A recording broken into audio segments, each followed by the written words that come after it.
What horror story have you read or seen online that still haunts you to this day? It was a true story about a row house neighborhood.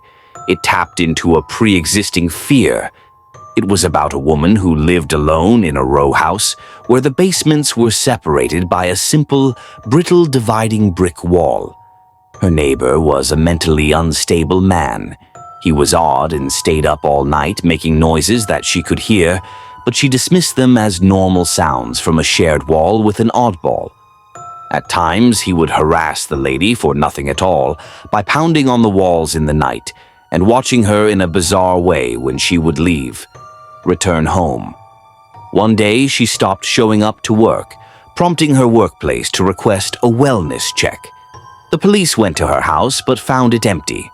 As they searched the house for any sign of her, they heard an electric table saw coming from the basement. Investigating further, they noticed some bricks had been removed from the back of the basement wall. Peering through the hole into the neighbor's basement, the police were confronted with a horrifying scene. The man was dismembering a human corpse covered in blood. The corpse was the missing woman. The police arrested the man and put him in the back of a paddy wagon. When they arrived at the station and opened the door, they found that the man had hung himself with a belt and was dead.